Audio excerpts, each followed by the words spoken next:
We're built for struggle, us human beings.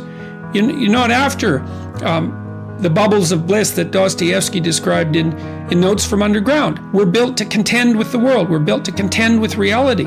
You want a challenge, and the best way that you can take on a challenge, because a challenge fortifies you. So you don't want to be secure, you want to be strong. And you get strong by taking on optimal challenges. And so you lay out your destiny in the world, and you take the slings and arrows of fate, and you make yourself stronger while you're doing so. And you might fail, and fortune might do you in, but it's your best bet. And people have extracted unbelievable successes out of catastrophic failures. And I'm not saying that in a naive way. I know perfectly well what happens to people. You're doing fine in life, and then you get cancer, and then 6 months later you're dead. And all the heroism in the world isn't going to save you at that point. But that's not the point. That's not the point. Life is bounded by mortality. But that doesn't mean that you don't get out there and contend, and you develop by contending, and you minimize the net amount of suffering in the world. And that's something, man. That's something to do. The other thing you should do if you're not very industrious is discipline yourself. And so what do you do with that? Eat 3 times a day at regular meal times. That's a good thing to practice, because that starts to put some stability into your life. Get up at the same time. I would highly recommend all those young people out there who are listening, you want to get a jump on life, get the hell out of bed in the morning. As I've got older, I've got up earlier and earlier. Now that's partly because you don't need as much sleep, but it's also partly because I've got more and more disciplined. Get up early in the morning and get your things done. Man, learn to get up at 6 in the morning and you'll be one deadly creature, especially if you can get to work. You'll have half your day done by the time other people haul their sorry asses out of bed. And so that's a massive, massive advantage. Warren Farrell, the author, he outlined data in Why Men Earn More, which is a book I would recommend, by the way, showing that if you work 13% longer hours, you make 40% more money. It's nonlinear. So you think, why is that? Well, imagine you had 10 employees and one of them works an extra 10%. It's not much.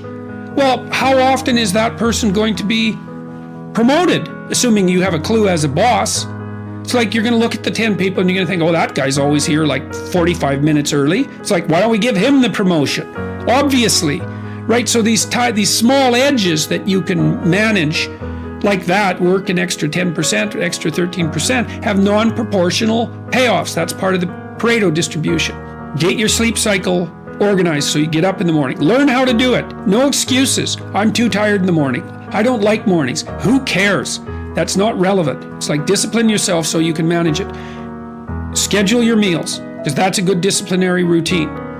And then learn to use a calendar, like Google Calendar. Many of you out there do not use a calendar.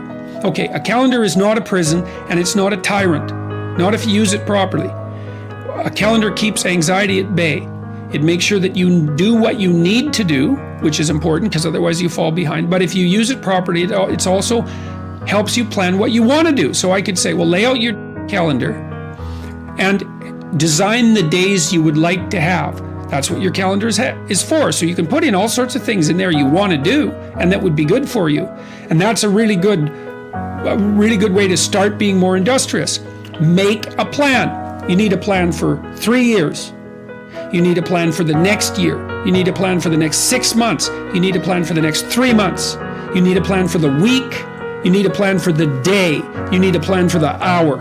All of that. I make lists constantly of what I have to do.